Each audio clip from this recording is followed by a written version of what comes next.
मीराबाई वर्षों तक वृंदावन नहीं गए।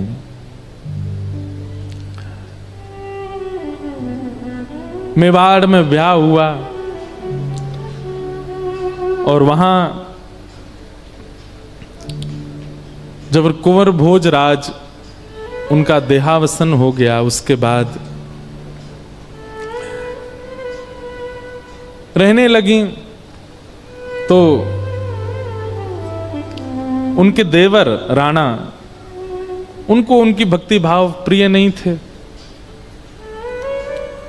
कई बच्चे आज भी परेशान रहते हैं, हमसे तो युवा मिलते हैं तो महाराज जी बड़े परेशान होकर मिलते हैं, महाराज जी हमारी माता जी को अच्छा नहीं लगता, हम कथा सुनते हैं, हमारे पिताजी को भाता नहीं, हम लोग तिलक लगाते हैं।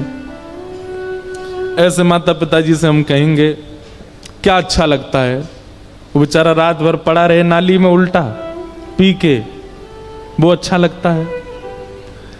कुछ गलत काम करे वो अच्छा लगता है? पर स्त्री संग करे वो अच्छा लगता है? मांस मदिरा आदि करे वो अच्छा अरे वैष्णव भाव में कोई भक्त बालक यदि है तो माता पिता को इससे चिंता क्यों होती है? आजकल कई माता पिता आते हैं और वो निवेदन करते हैं महाराज जी इससे कहो थोड़ा कम भक्ति करे। मैंने कहा वाह, क्यों? अरे जे इतनी भक्ति करता है इसको फिर अपनी जैसी कैसी मिलेगी? मैंने बेटा चल खाना पीना शुरू कर दे, वो तो मिल ही जाएगी, खाना पीने वाली मिल जाएगी, भक्त नहीं मिलेगी। कैसी चिंता? हमारी आपसे प्रार्थना है, विशेष रूप से युवा जिनके ब्याह नहीं भये हैं, ब्याह करो। अगर कथा में बैठे हो तो यहां बैठे हो तो इसका मतलब है वैष्णव ही हो, करना वैष्णव से, नहीं तो जीवन फिर बहुत मुश्किल हो जाएगा। हम मीराबाई जैसे सहनशीलता नहीं है हमारे भीतर। बहुत पीड़ा होती थी उनको कि ये क्यों इतना भजन करती हैं, क्यों इतना नृत्य करती हैं, क्यों इतना आनंद करती हैं।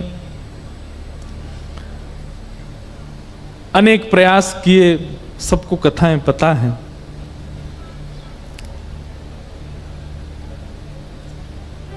एक बार एक मन चले पुरुष को भी भेज दिया संत के भेष में, क्योंकि मीराबाई तो सबको प्रणाम करती संत जान के।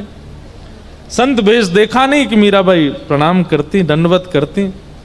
संत भेष में आया, आकर के बोला सुनिए आपके गिरधर लाल मेरे स्वप्न में आए थे। मीराबाई बोली अच्छा आपके स्वप्न में आए थे? बोला हाँ। क्या कहा मेरे ठाकुर जी ने? बोले मेरे ठाकुर जी ने, आपके ठाकुर जी ने कहा है कि भैया मीरा अकेली है, अब तुम उसके संगी रहो। एक प्रकार से जैसे पति पत्नी रहते हैं, अब तुम वैसे मेरे संग रहना शुरू कर दो, तुम्हारे ठाकुर जी ने मुझको स्वप्न में ये आज्ञा दी है। अब मीराबाई समझ गई कि ये तो किस प्रकार के भाव का है। एक बात कह दे, बुरा नहीं मानना, हमको कहने में संकोच तो हो रहा है पर हम कह देते हैं। कई लोग हमको पत्र लिख के भेजते हैं आपके लाल जी ने हमको आज्ञा की कि आप हमसे ब्याह करो। कई बार ऐसे पत्र आ जाते हैं, बेचारे लाल जी हमारे बीच में लटक। मैं लाल जी की ओर देखूं, मैंने सही में तुमने दियो का स्वप्न? एक बार तो हमारी माता जी से थोड़ी ही छोटी माता जी, उनका आया, उनको लाल जी ने स्वप्न दिया। हमने की जय हो। तो मीराबाई का ये चरित्र जब हमने पढ़ा तब हमारे मन को संतोष हुआ। मैंने कि नहीं नहीं, वहां उस समय में भी थे ऐसे। तो मीराबाई से बोली कि आपके गिरधर लाल जी ने हमको स्वप्न दिया है कि तुम मीरा के संग रहो और तुम हमारी सेवा किया करो, अंग संग किया करो। मीराबाई बोली आप बड़े दूर से आए होंगे, थके आ रहे हैं, कुछ पा तो लीजिए, बैठिए ना, आपकी आज्ञा मानूंगी मैं। विराजो। प्रसाद पवाया, भोजन कराया, बढ़िया सुंदर चकाचक आनंद कराए। और जहां संतों की जमात बैठी थी, सब मीराबाई के सत्संग में आते थे, मीराबाई कीर्तन करती थी, संतों की सब मंडली बैठी थी। मीराबाई उनके बीच में ले गई और बोली, ठाकुर जी ने आज्ञा की है ना आपको? बोले हाँ। तो जो होगा इन संतों के बीच में ही होगा। और बैठ गई मीराबाई। बोले आप आइए, मुझे स्वीकार कीजिए। अब तो उस थर-थर कांपने लगा, उसके हाथ पांव कांपने लगे। भक्ति में इतनी सामर्थ्य होती है बंधुओं, भजन में इतनी सामर्थ्य होती है कि कोई दुराग्रही या दुष्कर्म करने वाला व्यक्ति आपके समीप भी आएगा ना, आपके भजन के भाव से वो कुछ अनुचित क्रिया करने से पहले 100 बार सोचेगा, नहीं कर पाएगा। मीराबाई ने कहा, मैं तो सब खुले हैं, मेरे सब संत महापुरुष ये मेरा जीवन है, जो हो इनके सन्मुख हो। उसके हाथ पैर कांपने लगे, नेत्रों में आंसू भर आए, चरणों में गिर गया। बोले कि मुझे क्षमा कर दें, मुझे तो राणा जी ने भेजा था कि आपसे जाके ऐसा कहूं, आप संतों की बात का निरादर नहीं करती, आप जैसे गिरधर लाल जी की स्वप्न हुआ है ये स्वीकार करती, और अगर मेरा स्पर्श भी करती तो राणा आपके बारे में दुष्प्रचार कर देता पूरे नगर में, ये उसकी योजना थी, मुझे क्षमा कर दें। चरणों में गिर गया और जीवन भर के लिए फिर सत्संगी हो गया। कैसे कैसे संकट सहे उन्होंने अपने जीवन में, लेकिन ठाकुर जी को नहीं छोड़ा, ठाकुर जी का भजन नहीं छोड़ा। विष का प्याला भेजा ये कहकर के कि ठाकुर जी का चरणामृत है, मीराबाई पी गई। सब लोग खिड़की से झांक रहे थे, अब नीली पड़ जाएगी, लेकिन कुछ नहीं हुआ मीराबाई को।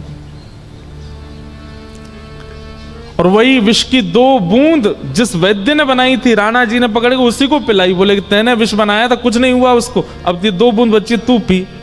वैद्य के पीते ही नीला पड़ गया, वो तो मर गया, मृत्यु हो गई।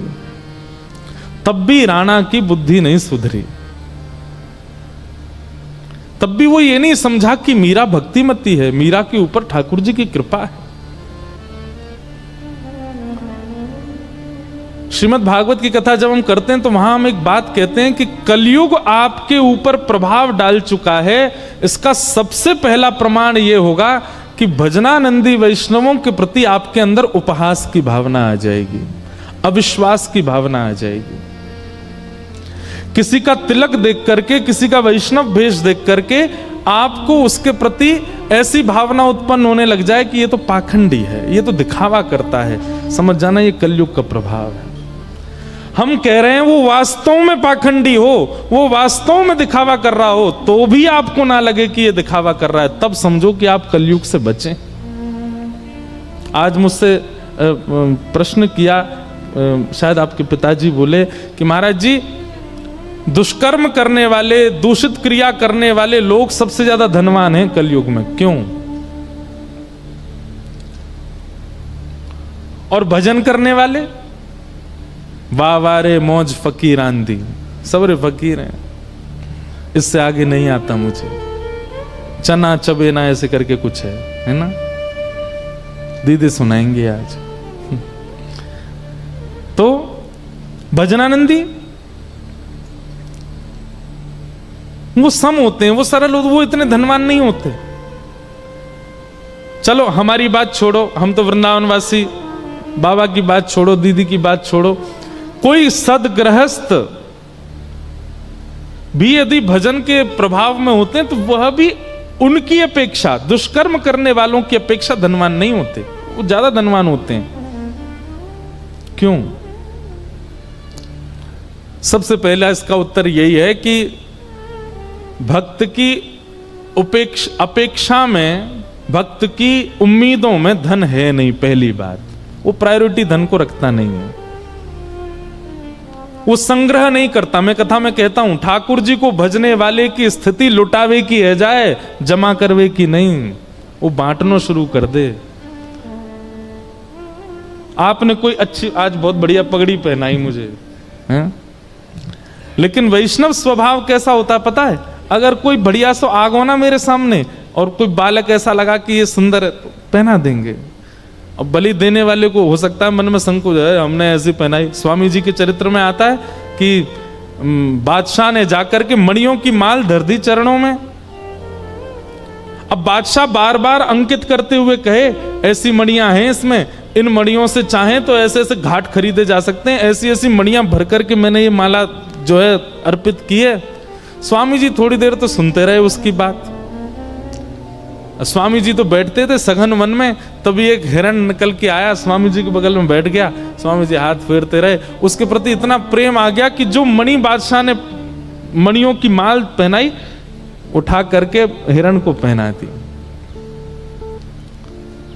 अब ये देख करके सामने बैठे व्यक्ति को तो बड़ा अपमान लगा बादशाह को। बोले मैंने इन मणियों की माल इनके चरणों में अर्पित की, श्रद्धा सुमन अर्पित की, और ये एक जानवर को पहना दिया। चलो मानव को पहनाते तो बात समझ भी आती, एक जानवर को। और इतने में ही ना जाने क्या हुआ, जोर की कोई आवाज हुई किसी शेर आदि की, वो हिरण चौकड़ी मार करके भाग गया जंगल में। मानो बादशाह तो ऐसे हो गया कि राम राम, कितने करोड़ मेरे चले गए जंगल में। अब तो वो मन में स्वामी जी के प्रति ऐसी भावना रखने लगा, कैसे महात्मा के पास आ गया, बिल्कुल मेरी वस्तु की कदर नहीं की। स्वामी जी तो अंतर्यामी, सब समझ जाते हैं। स्वामी जी ने इतने में ही कोई स्वर छेड़ा, और वह स्वर जैसे ही प्रकट हुआ मुख से, स्वामी जी का स्वर जो ठाकुर जी को प्रकट कर देता है, उसमें प्रकृति स्तब्ध हो जाए कोई बड़ी बात नहीं। बादल रुक जाते हैं, वायु स्तब्ध धीरे धीरे सौंधी सौंधी बहने लगती है, पृथ्वी के रजकण मानो जैसे कंपित होने लग जाते हैं जब स्वामी जी गाते हैं। जितनी भी चिड़ियां चहक रही थी, उनकी चहकाट ऐसे होने लगती है जैसे कि कोई मुख्य गायक गा रहा हो और उस मुख्य गायक के पीछे संगीतकार संगीत बजा रहे हों। स्वर सुनते ही असंख्य हिरण निकल करके आए और सबके गले में एक जैसी माला। और स्वामी जी ने वो बादशाह को कहा, क्यों रे, तेरी कौन सी है, अपनी बारी लेके जाइयो, जो तेने पहनाई वही लेके जाइयो, कोई दूसरी लेगो तो दारी के देखेंगे तो है। बादशाह पहचान नहीं पा रहा मेरी, क्योंकि सब एक जैसी हैं। समझ गया कि भैया इनका धन से कोई लोभ नहीं है, ये ठाकुर जी के। तो भक्तों की अपेक्षा दुष्कर्म करने वाले धनवान ज्यादा होते हैं, उसके पीछे सबसे पहला कारण यह है कि वैष्णव भक्त की प्रायोरिटी में धन होता नहीं है। ये कोई पहना गयो, जे कोई पहना गयो, जे कोई पहना गयो, ये कोई पहना गयो, ये कोई पहना गयो, और ये ले भी लिया जाए तो उसको कोई फर्क नहीं पड़ेगा, वो सम स्थिति में है, धन प्रावधान नहीं। और दूसरी बात बहुत ध्यान से सुनिएगा, ये पृथ्वी कलयुग के चपेटे में है इस वक्त। मतलब इस पृथ्वी रूपी घर का मकान मालिक कौन है? कलयुग। और इस कलयुग के मकान में हम आप सब लोग रह रहे हैं। मकान मालिक ने नियम बना रखे हैं, क्या? मांस खाओ, मदिरा पियो, दुष्कर्म करो, दूसरों का धन छीनो, दूसरों की निंदा करो, कपट करो, छल करो, ये मेरे घर के नियम हैं। और हम आप सब क्या कर रहे हैं? छुप छुप के वो सारे नियमों को तोड़ते हैं। ना छल करते हैं, ना कपट करते हैं, ना मांस खाते हैं, ना मदिरा पीते हैं, ना झूठ बोलते हैं। तो कलयुग क्या करता है? घर में रहने वाला व्यक्ति जब घर के नियम का पालन नहीं करता तो मकान मालिक उसको पनपने नहीं देता। ठीक वैसे ही हम छलबाजी आदि सब छोड़ करके जीवन निर्वहन करते हैं, इसलिए कलयुग हमको ज्यादा धनवान होने नहीं देता और दूसरे धनवानों को दिखा करके हमें चिढ़ाता, देख ये गलत काम भी करता है, दुष्कर्म भी करता है, परस्त्री संग भी करता है, मदिरापान भी करता है, और देख कितना धनवान। और हम लोग सोच के दुखी हो जाते हैं कई बार, हमने तो किसी का बुरा नहीं किया, हमने सबका भला किया, फिर हम लोग क्यों ऐसा जीवन जी रहे? क्योंकि कलयुग के नियमों के विपरीत हम रहते हैं। हम तो ठाकुर जी के नियमों में रहते हैं। लेकिन अब इसमें चाहिए क्या? बात स्पष्ट हो गई कि क्यों धनवान होते हैं दुष्कर्म करने वाले लोग? क्योंकि कलयुग उनको सपोर्ट करता है, उसके नियम पालन करते हैं। लेकिन वैष्णव का स्वरूप है किसी की उज्जवलता, किसी की श्रेष्ठता, किसी की धनवंता से वो विचलित नहीं होता। उसकी तो ये चिंता नहीं है कि अमृतसर में वो व्यक्ति, अमुक व्यक्ति इतना धनवान क्यों। उसकी चिंता ये है ध्रुव ने 5 वर्ष में पा लिया ठाकुर जी को, मैं यहां 50 वर्ष को है गो अभी तक ना मिले मुझे। उसकी चिंता ये है, उसकी चिंता ये नहीं है कि उसने रोल्स रॉयस खरीद ली, उसकी चिंता ये है धन्य है अर्जुन जिसके रथ के चालक श्री कृष्ण थे।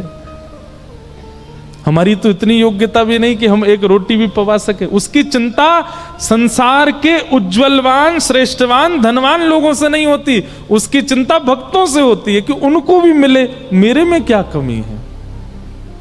गजराज तारो तेने आवने को जावने को, खावने पकावने को मीरा बाई तारी है।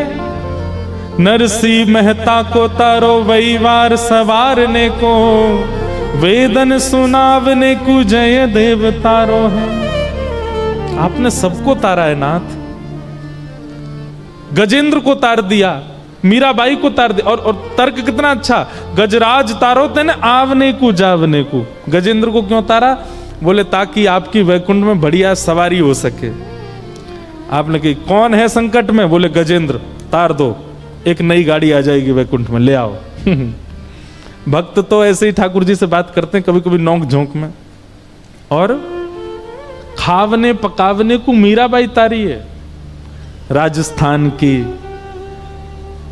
मेवाड़ की मीराबाई, वहां के लोग भोजन अच्छा बनाते हैं। ठाकुर जी आपको वैकुंठ के बाबरची के हाथ में सुख नहीं मिल रहा था, इसलिए मीराबाई तार दी, बढ़िया बढ़िया बनावेगी, कैर सांगरी की सब्जी, कभी जो है हल्दी की रोटी, और वहां में हल्दी की सब्जी, और क्या क्या होता है, बेसन की रोटी, बाटी, दाल।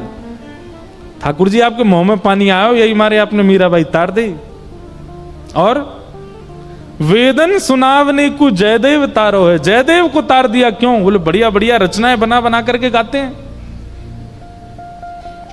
नरसी मेहता को तारो वहीवार सवारने को। इतने लोग दान दक्षिणा, दान पेटियां भर जाते हैं, कोई सोने का मुकुट, कोई चांदी का सिंहासन। आपने सोची एक अकाउंटेंट होना चाहिए, नरसी मेहता को तार दिया।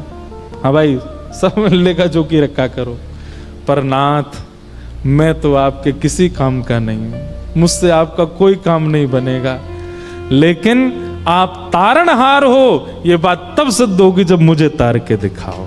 मैं आपके किसी काम का नहीं, मुझ पे ना रोटी बनानी आती, ना मैं आपका वाहन बन सकता, ना मैं आपका व्यापार संभाल सकता, ना मैं आपका श्रृंगार कर सकता, मैं आपके किसी लायक नहीं हूं, लेकिन आपका नाम तारणहार है, आपका नाम पालनहार है, मैं अयोग्य हूं, मुझे तार के दिखाओ।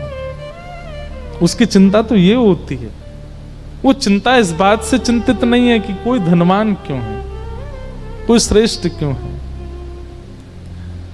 श्री माधवदास जी के चरित्र में आता है कि वे जगन्नाथपुरी जब गए थे तब उनकी आयु मात्र 21 वर्ष की थी। कितनी? 21 वर्ष की आयु में माधवदास जी जगन्नाथपुरी गए और वहां जाकर के 3 दिन तक अनशन व्रत किया जगन्नाथ जी का प्रथम दर्शन करने के बाद। क्यों? जैसे ही मंदिर में गए और महाप्रभु जगन्नाथ जी को जब उन्होंने देखा तो मन में ऐसी भावना आई, मैंने 21 वर्ष निकाल दिए बिना इनको देखे। 21 वर्ष केवल संसार के भोग में रहा, अब जाकर के निहारा इनको मैंने। 3 दिन तक भूखे प्यासे पड़े रहे, अनशन, मृत्यु के लिए चले गए समुद्र के तट पर। तब महाप्रभु श्री जगन्नाथ जी ने वहां के जो दैतापति राजा हैं उनसे कहा कि मेरा एक परम भक्त आया है, उसको मेरे निज थाल भेजो प्रसाद के लिए। जब प्रसाद के लिए माधवदास जी से कहा, माधवदास जी बोले अब जीवित नहीं रहना, अब प्रसाद आदि नहीं पाना। बोले अरे ठाकुर जी ने थाल भेजा है। जैसे ही जगन्नाथ जी का थाल देखा माधवदास जी आनंदित हो गए, अब ठाकुर जी चाहते हैं कि मैं जीऊं तो फिर क्यों मरूं। तब पाया। तो भक्त की चिंता तो ये होती है, भक्त की चिंता बाकी की नहीं है। मीराबाई को अब हमको सुनने में, कहने में, देखने में लगता है कि मीराबाई पर कितना कष्ट आया, पर मीराबाई के लिए वो कष्ट नहीं है। मीराबाई के लिए कष्ट क्या है? पिछले 2 मिनट निकल गए और मैंने ठाकुर जी का नाम नहीं कहा, ये कष्ट है उनका। आज का पूरा दिन व्यतीत हो गया, मैंने किसी संत का दर्शन नहीं किया, ये कष्ट है उनका। पिछले 2 दिन से कोई वैष्णव हमारे मेड़ता में नहीं आए, मेवाड़ में नहीं आए, मैंने प्रवचन नहीं सुना, मैंने भगवत कथा नहीं सुनी, ये चिंता है मीराबाई की। और ऐसी चिंता यदि आपको होती है तो आप वैष्णव हो, नहीं तो नहीं। बाकी की चिंताएं वैष्णव को नहीं होती। पर आज मीराबाई को चिंता हुई। क्यों?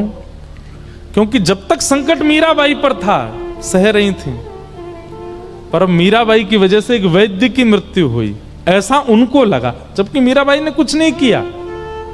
उन्होंने विष पिया, उनको कुछ नहीं हुआ, वही 2 बूंद जिस वैद्य ने विष बनाया था उसको पिला दी राणा ने, उसकी मृत्यु हो गई।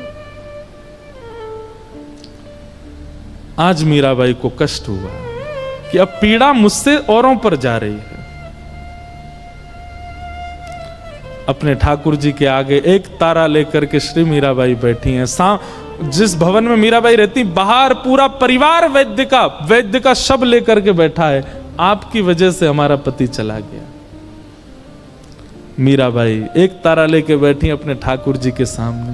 हरि तुम हरो जनन की पीर, हरि तुम हरो जनन की पीर। एक बात तो भैया सिद्ध है, मैं हर कथा में कहता हूं, ठाकुर जी को पानो है ना तो गानो प्रारंभ कर दो। ये कोई अभिमानवश नहीं कह रहा हूं, लेकिन बहुत धन्य भाग्य हैं हमारी पूनम दीदी के, हमारे चित्र विचित्र बाबा के, हमारे गोपाली बाबा के, हमारी चंद्रकला मैया के। क्यों? क्योंकि स्वर सेवा करते। एक बात याद रखिएगा, यहां जो लोग बैठे हैं, जितने श्रोता बैठे, किसी के पास तनिक स्वर भी यदि है तो इस बात को वो प्रमाणित मान ले कि ठाकुर जी ने उसको जन्म से ही ऐसा करके भेजा है कि ये चाहेगा तो अपनी स्वर साधना से मेरी प्राप्ति कर लेगा। बात समझ में आई हमारी? किसी को यदि स्वर दे, अब जो स्वरवान नहीं है वो बुरा नहीं मानना, पर जिनको स्वर देकर के भेजा है ठाकुर जी ने, इसका मतलब यह है कि ठाकुर जी ने आपको पहले से ही ये बात कंफर्म करके भेजी कि अगर आप चाहोगे तो अपनी स्वर साधना से उनको प्राप्त कर सकते हो, मैं इसको मिलूंगा। जिसने भी पाया गा के पाया, और जो पानो चाहवे वाकू गानो पड़ेगो। मीराबाई गाती है, हरि तुम हरो जनन की पीर, हरि तुम हरो जनन की पीर, हरि तुम हरो जनन की पीर, हरि तुम हरो जनन की पीर। द्रौपदी की लाज बचाए तुम, द्रौपदी की लाज बचाई। वाह, क्या गा रहे हो आप लोग हैं? कितना सुंदर स्वर, एक भी बेसुरा लगा। अच्छा, ये भी एक स्वरूप है कि जब सभा में गाते हैं ना, सबका स्वर एक हो जाता है। अकेला व्यक्ति गाता है तो उसके स्वर में कहीं ना कहीं चूक दिखाई देती, पर जब सब साथ गाते हैं तो जैसे गोपियों ने गोपी गीत गाया, और गोपी गीत विश्राम पर श्री शुकाचार्य जी कहते हैं, रुरुदु स्वस्वरम राजन कृष्ण दर्शन लालसा। बहुत ध्यान से सुनिएगा, कृष्ण दर्शन लालसा यदि चित्त में है तो रुदन भी स्वर में होगा। कृष्ण दर्शन लालसा यदि चित्त में है तो रुदन भी स्वर में होगा। आप सब कृष्ण दर्शन लालसा में बैठे हो, इसलिए आप सबके स्वर एक हो गए। तुम द्रौपदी की लाज राखी,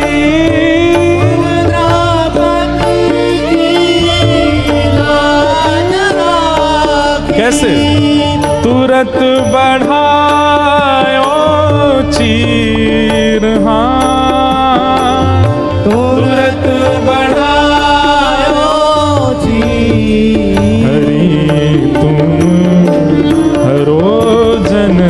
की पीर, हरि तुम हरो जनन की पीर, हरि तुम हरो जनन की पीर, हरि तुम हरो जनन की पीर। भगतन कारण धार्यो नर हरि, भगतन कारण धार्यो नर हरि, भगतन कारण आप ही धार्यो, भगतन कारण आप ही धार्यो, नर हरि शेष शरीर,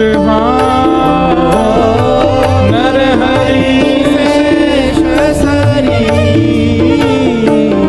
हे हिरण्यकश्यप मार गिरायो, हिरण्यकश्यप मार गिरायो, हिरण्यकश्यप मार गिरायो, हिरण्यकश्यप मार गिरायो, धार्यो नाही धीर,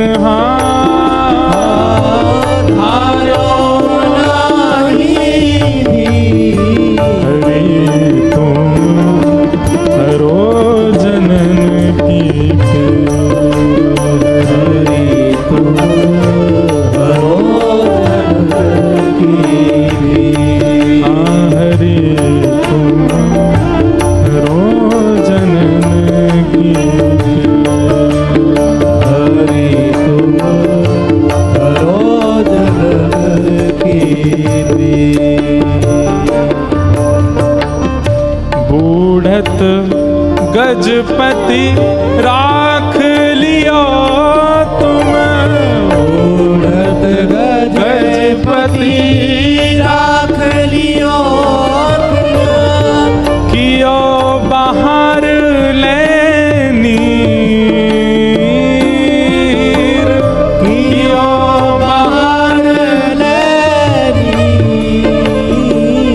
हे दासी मीरा लाल गिरधर, दासी मीरा लाल गिरधर, दासी मीरा लाल गिरधर, दासी मीरा लाल गिरधर। चरण कमल पर शीश, चरण कमल पर शीश, हरि तुम हरो जनन की पीर, हरि तुम हरो जनन की पीर, हरि तुम हरो जनन की पीर, हरि तुम हरो जनन की पीर।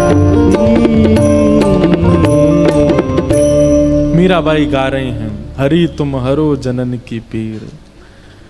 और गाते गाते गाते जब उन्माद नृत्य करने लगी अपने गिरधर गोपाल के सामने, अर्धरात्रि का समय था जब मीराबाई ने गाना प्रारंभ किया, और ब्रह्म वेला जैसे ही प्रारंभ हुई, बाहर शव लेकर के पूरा परिवार बैठा था वैद्य का, नीला पड़ा है शव।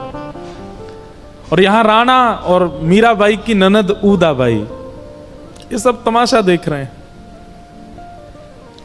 और तभी मीराबाई के नृत्य करते करते करते करते करते नेत्रों से जब अविरल अश्रुधार गिरने लगी, देखते ही देखते वैद्य का जो शरीर था वो नीलेपन से सामान्य होने लगा और थोड़ी देर में उठ करके बैठ गया, जीवित हो गया।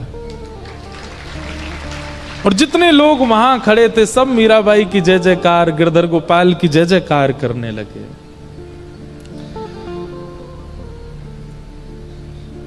उदाबाई का मन परिवर्तित हुआ। मीराबाई की ननद थी उदाबाई।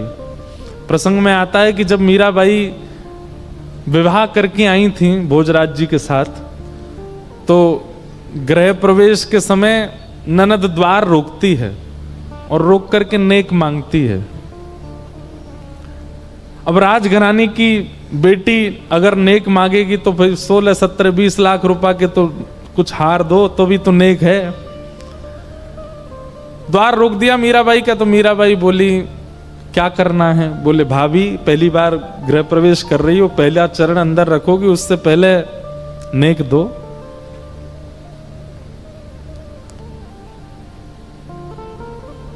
और सब वहां कह रहे थे, बोले गले का हार देंगे। अरे मीराबाई तो मेड़ता के राजकुंवर की पुत्री हैं, ये तो इतना देंगी, ये देंगी, वो दूंगी, ऐसा ऐसा सब कहने लगे।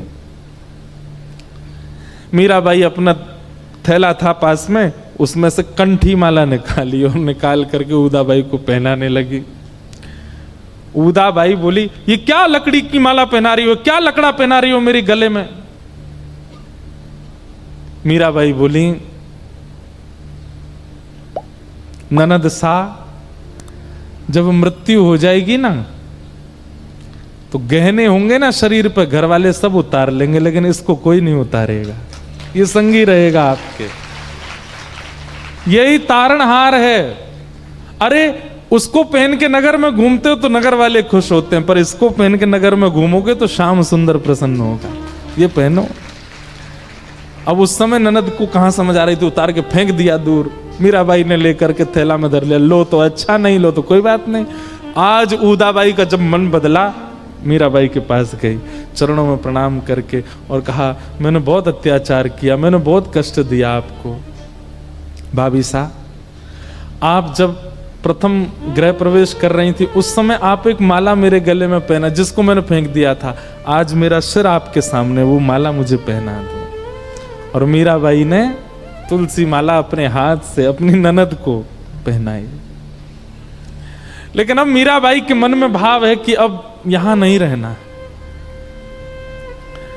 लेकिन जाऊं कैसे, कोई संत आज्ञा करें। तब मीराबाई ने गोस्वामी तुलसीदास जी को पत्र लिखा और अपनी सब स्थिति बताई, उनके कारण कैसा कष्ट हो रहा है परिवार में, सब बताया।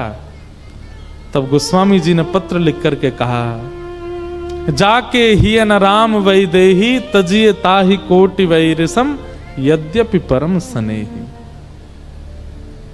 आप निकल जाइए। जिसके हृदय में ठाकुर जी नहीं है उसका संग करने का कोई औचित्य नहीं है भक्त का। जिनके चित्त में ठाकुर जी विराजमान नहीं है उनका तो तुरंत त्याग कर देना चाहिए। और कैसे त्याग कर देना चाहिए? तजिए ताहि कोटि वैरिसम, अत्यंत बैरी के समान उसका त्याग कर देना चाहिए। यद्यपि परम स्नेही, चाहे वो कितना भी स्नेही क्यों ना हो, कितना भी प्रिय क्यों ना हो। मीराबाई गोस्वामी जी की बात सुनकर के तुरंत निकल गए, फिर विचार नहीं किया। और मीराबाई पहले मेड़ता आई, मेड़ता में आकर के निवास करने लगी। अच्छा एक बात, मीराबाई जब मेवाड़ से जा रही थी तो मेवाड़ में असंख्य संतों की जमात बैठी रहती थी केवल मीराबाई को देखने के लिए। एक प्रसंग ऐसे भी आता है कि जब भोजराज राजा थे तो वो संतों के पास रूप बदल करके जाते और पूछते, आप लोग मेवाड़ में क्या देखने आते हो? मीरा में आपको क्या दिखता है? वो सुंदर है, उसके नेत्र अच्छे हैं, उसका हाथ का प्रसाद अच्छा लगता, आप इतनी संख्या में मेवाड़ क्यों आते हो? यहां ठाकुर जी तो विराज नहीं रहे। तो संत महात्मा कहते, भैया क्या बताएं, बद्रीनाथ जाके गंगा स्नान करके यमुना स्नान करके भी जो भक्ति हमारे चित्त में प्रकट नहीं होती, वो मीराबाई की एक झलक देख के हो जाती है। मीराबाई की एक झलक दिख जाती है ना हमको, वो चलती फिरती उनकी छाया भी दिख जाती है, हमारे चित्त में ऐसा कृष्ण प्रेम प्रकट होता है। बंधुओं, कई बार अपनी भक्ति का प्रैक्टिकल किया करो कि कैसी हमारा भजन नाम जप ये लग रहा है कि नहीं लग रहा? सभा में जाके देखो, अगर आपकी सभा में उपस्थिति, अब देखो ये सभा तो अनुकूल है, यहाँ तो सब भक्त ही बैठे हैं, यहाँ आओगे तो आपको देख के सब खड़े ही हो जाएंगे, आपको देख करके सब प्रसन्न ही होंगे, हमारे आते ही सब जय जय श्री कृष्ण कहने लग जाएंगे। प्रतिकूल सभाओं में जाके देखो, उपहास होगा आपका, आपके प्रति कुदृष्टि रखी जाएगी। लेकिन इतने में भी उस प्रतिकूल सभा में किसी का हृदय यदि परिवर्तित होता सा दिख जाए, कोई इतनी भी लाज रखे कि कोई पी रहा हो और आपका भेष स्वरूप देख करके वो एकांत में ही चला जाए, उसको ये लज्जा होने लगे कि इनके सामने कैसे, समझ जाना आपका भजन अब लग रहा है। अरे कितनी बार ऐसा होता है, फ्लाइट में हमारे बगल में बैठा व्यक्ति कुछ खा पी रहा हो, अब तो सब पहचान जाते हैं तो ठीक ठाक रहता माहौल, पहले खाने पीने वाले व्यक्ति बैठते। अभी भी मैं विदेश यात्रा पर था तो वहां पे विदेश से विदेश में कहीं जा रहा था, मेरे बगल में गोरा बैठा था। लाल जी हमारे जो हैं वो गले में बैठ के रहते हैं, और ज्यादा ही महक बुरी सी आने लगती है तो फिर ऐसे ठाकुर जी को ढक लेते हैं, थोड़ी देर बैठे बैठे कुछ ठाकुर जी की लीला चिंतन कर लेंगे, थोड़ा नेक सुना देंगे, पद पद कुछ लिख लेंगे।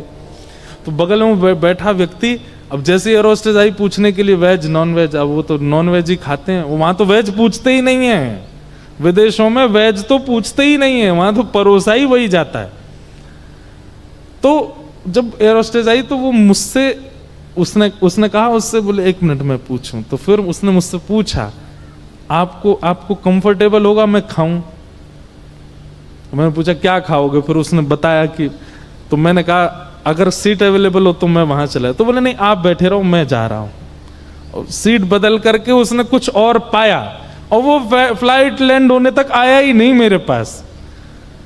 इस बात से हमको ये लगी कि मैंने नहीं, लाल जी नेक तो खुश हैं सेवा से कि एक विपरीत भोजन आदि सेवन करने वाले व्यक्ति को संकोच हुआ पाने से पहले कि इनके सामने पाऊं कि नहीं। कभी प्रतिकूल परिस्थिति में जाइए, और विशेष रूप से हम मंच पर रहने वाले लोगों को तो ये करना ही चाहिए। हम लोग क्या हमेशा अनुकूल परिस्थिति में ही जाते हैं, जहां सब लोग जानते हैं, सब लोग पूछते हैं, सब लोग वंदन करते हैं, सब लोग जय जयकार करते हैं। कभी कभी प्रतिकूल परिस्थिति में जाकर के अपने भजन के पैरामीटर को नाप के आया कीजिए कितना है। एक को भी लज्जा नहीं हुई है, सब जो खा रहे हैं, जो पी रहे हैं, जो कर रहे हैं उसी में ही व्यस्त हैं। अरे चलो आप किसी मॉल में मत जाओ, पब में मत जाओ, गंदी जगह मत जाओ, ब्याह में ही चले जाओ।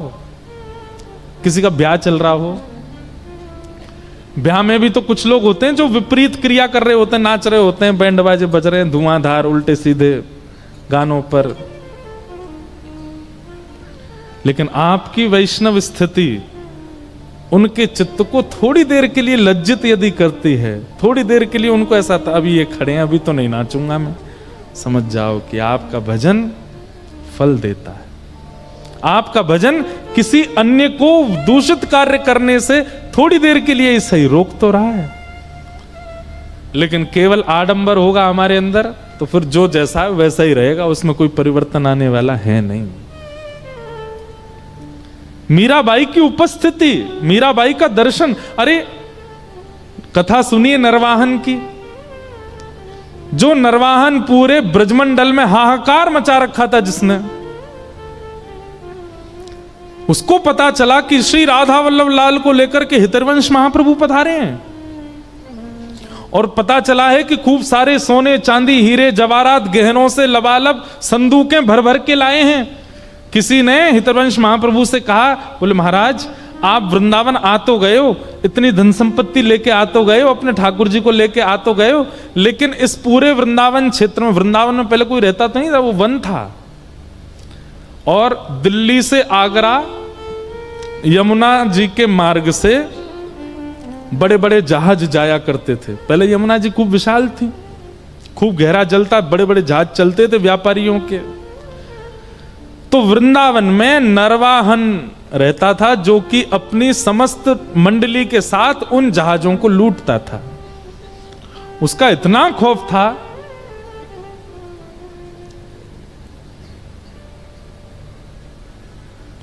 तो कई लोगों ने महाप्रभु श्री हितरवंश जी से जाकर के कहा कि भगवान, यहां नरवाहन नाम का एक डकैत रहता है और वो इतना ज्यादा क्रूर है।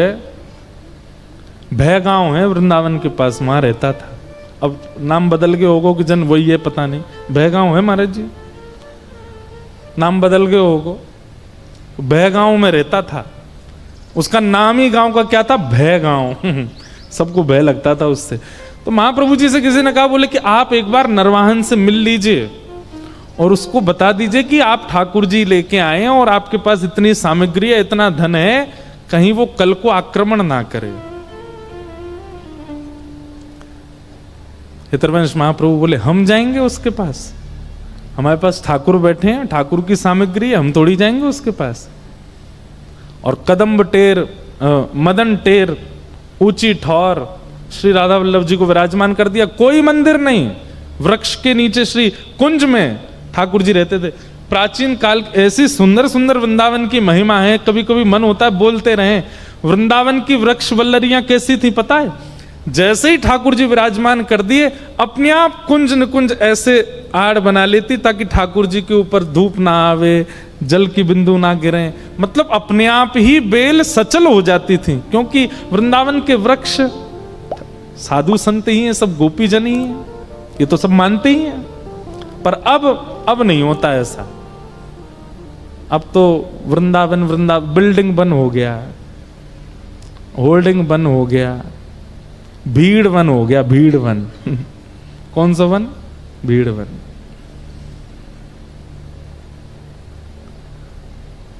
मदन टेर ऊंची ठौर पर राधा वल्लभ जी विराज रहे थे और किसी ने जाके नरवाहन से कह दिया, बोले कि वो आए हैं हितरवंश महाप्रभु, उनकी 2 पत्नियां हैं, उतने सारे धन लेकर के आए हैं और हमने उनको कहा कि भैया नरवाहन को जाकर के थोड़ा बता तो दो। तो बोले कौन नरवाहन, हम थोड़ी जाएंगे उसके पास। नरवाहन को आया क्रोध, लेकर के तलवार और जा रहा है। जैसे ही पहुंचा तो प्रातः काल का समय था, श्री राधा वल्लभ जी का श्रृंगार करके श्री हितरवंश महाप्रभु सन्मुख बैठे हैं, रूप माधुरी का दर्शन कर रहे हैं। बसो मोरे नैनन में 2 चंद, गा रहे हैं। और तभी वहां नरवाहन का आना हुआ। तो नरवाहन ने आकर के जो झाड़ी थी चारों तरफ, केवल एक झाड़ी को अपनी तलवार से पकड़ करके किनारे किया है और उस झाड़ी की आवाज से महाप्रभु जी ने केवल इतना मुख पीछे किया है, आधा मुख, ऐसे पीछे पूरे नहीं मुड़े, केवल इतने मुड़े हैं। और यहां जहां ठाकुर जी खड़े इतनी पीछे, बिल्कुल पीछे नरवाहन है, केवल इतना मुख देखा महाप्रभु जी का। और इतना मुख देखते ही हाथ से तलवार गिर गई, स्तब्ध हो गया, शरीर कंपायमान होने लगा। पहले तो महाप्रभु जी को देखा, फिर सामने खड़े श्री राधा वल्लभ जी को देखा। ऐसी सुंदर जोड़ी कभी देखी नहीं उसने जीवन में। घुटनों के बल, अभी कुछ कहा तक नहीं है महाप्रभु जी ने, उठे तक नहीं है, बोले तक नहीं है, पूरा देखा भी नहीं है उसको, केवल आधा मुख देखने मात्र से नरवाहन की स्थिति ऐसी होगी, रोने लगा और दौड़ करके नीचे आया और आकर के एक कक्ष में जाकर के केवल रोने लगा। किसी से नाम पूछा, ये कौन है? बोले ये महाप्रभु श्री हितरवंश महाप्रभु। और ये कौन है? ये श्री राधा वल्लभ हैं। बस वहीं बैठा बैठा प्राण राधा वल्लभ जीवन हरिवंश, प्राण राधा वल्लभ जीवन हरिवंश, प्राण राधा वल्लभ जीवन हरिवंश, रोने लगा। ये भजन का बल केवल आधे मुख के दर्शन से अत्यंत क्रूर परिवर्तित हो गया। हमारी उपस्थिति से किसी के चित्त में लज्जा भी ना आवे गलत करते समय, कैसा भजन हमारा।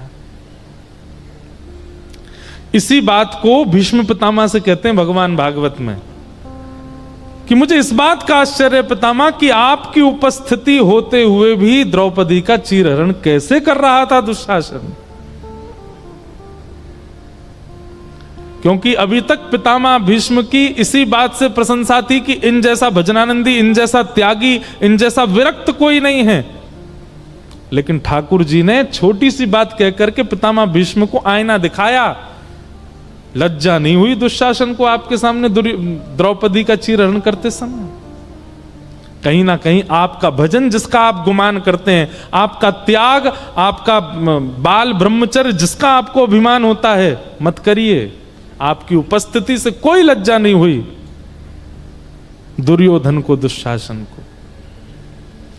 युद्ध हुआ बात अलग है, उन्होंने पांडवों की राजगद्दी हड़प ली बात अलग है, पर एक नारी को निर्वस्त्र किया जा रहा था और आप वहां बैठे थे।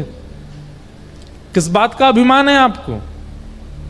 एक व्यक्ति के चित्त में लज्जा तक प्रकट नहीं कर पाए आप। तब भीष्म पितामह बोले कि बात सत्य है। तो इसका मतलब ये प्रमाणित बात है कि आपका भजन आपकी उपस्थिति से आपके दायरे को क्रिएट करता है। अगर उस दायरे में आने वाला व्यक्ति तनिक भी लज्जा ना करता हो दूषित करने में, तो आपका भजन व्यर्थ है।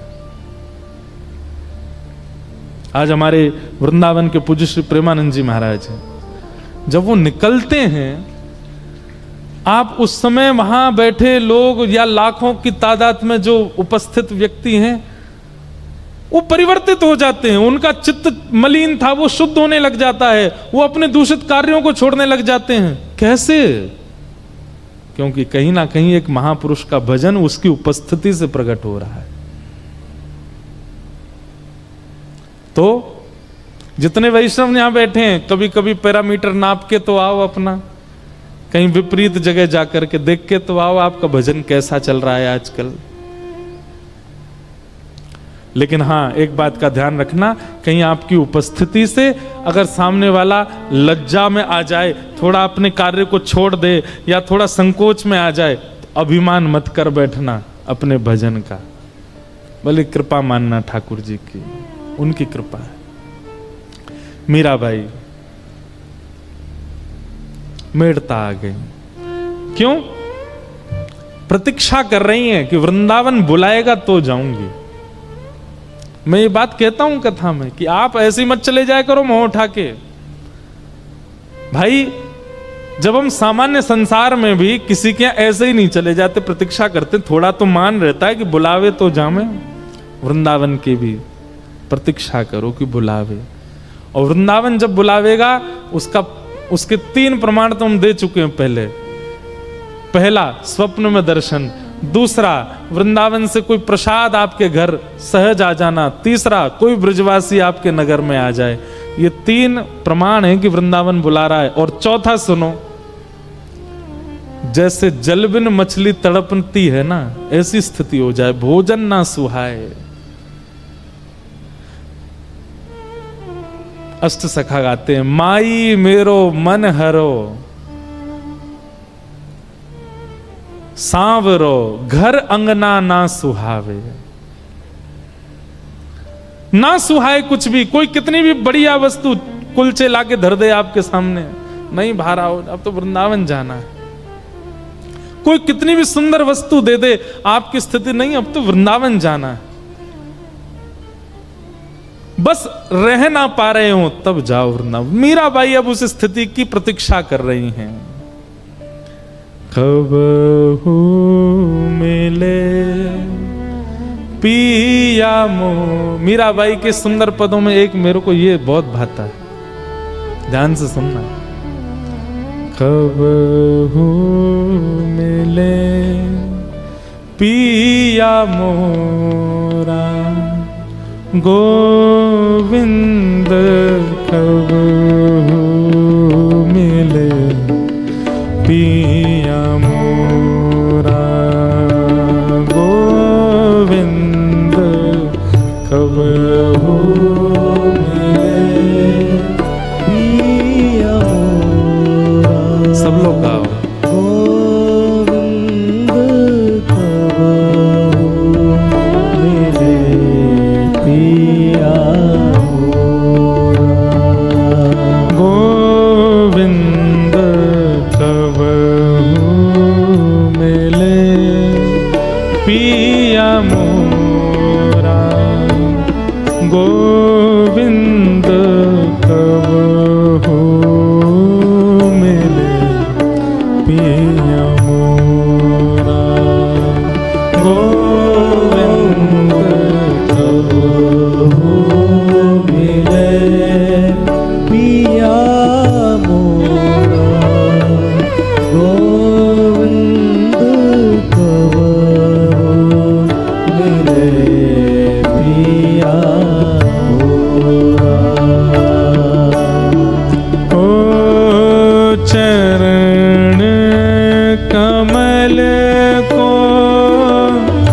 हंस हंस देखूं चरण कमल को हंस हंस देखूं चरण कमल को हंस हंस देखूं चरण कमल को हंस हंस देखूं राखूं नैना मेरा गोविंद राखूं नैना मेरा गोविंद कब हो मिले पिया मोरा पिया मोरा पिया मोरा गोविंद कब हो मिले पिया मोरा गोविंद कहो मिले पिया मोरा। मीराबाई कहती है हाँ निरखण को मोहे चाब घनेरो निरखण को मोहे चाव घनेरो कब देखूं मुख तोरा गोविंद कब देखूं मुख तोरा गोविंद कब हो मिले पिया मोरा पिया मोरा पिया मोरा गोविंद कब हो मिले पिया मोरा गोविंद कहो मिले पिया। प्यारे गिरधर गोपाल की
ये पद गाती हैं जब तक वृंदावन मिला नहीं है। व्याकुल हैं बहुत, अपने हृदय से लगा करके प्यारे गिरधर गोपाल को एकांत में बैठी रहती हैं। कई लोग उनको विधवा के रूप में देखते हैं, कई लोग उनको विक्षिप्त के रूप में देखते हैं। कई बार तो छोटे छोटे बालक घूमते घूमते अगर मीराबाई के पास आ जाते तो माता पिता पकड़ के ले जाते हैं। एकांत में रहती हैं मीराबाई और बस प्रतीक्षा कर रही हैं। कितनी लंबी प्रतीक्षा है, अभी भी इतनी यातना, इतना सब कुछ सहने के बाद भी वृंदावन नहीं मिला है। लेकिन विश्वास डगमगाया नहीं है मीराबाई का। मीरा के प्रभु गिरधर नागर, मीरा के प्रभु गिरधर नागर, मीरा के प्रभु गिरधर नागर, मीरा के प्रभु गिरधर नागर, हे ताप तपन बहु तोरा, गोविंद ताप तपन हे श्याम सुंदर। मीराबाई कभी कभी व्यंग में बोलती हैं क्या, सबसे ज्यादा गर्म ताप यदि किसी का है ना तो वो कृष्ण से प्रेम करने का है। कोई यदि गर्म वस्तु पकड़ करके अपना हाथ उछता देता है पीछे को, मानो जैसे जल गया हो, मीराबाई देख के हंसती है। अभी कृष्ण ने प्रेम की ताप नहीं दी है तुझे, ये सामान्य ताप तो अब मुझे पीड़ा ही नहीं देते। अब मीराबाई को ताप से रुदन ना होके अब हंसी आती है। लेकिन अड़ी हैं, खड़ी हैं सब सहने को।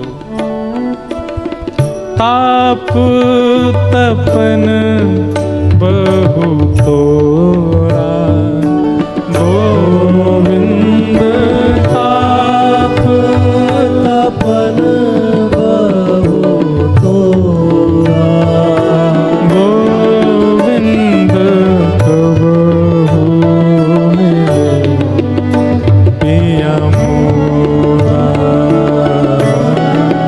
पिया मोरा,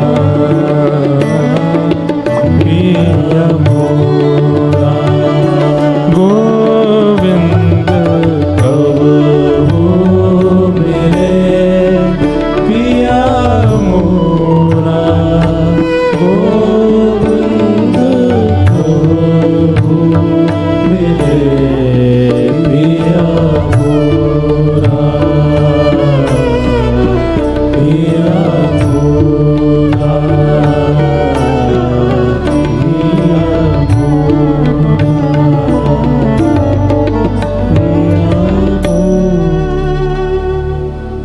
ताप तपन बहु तोरा।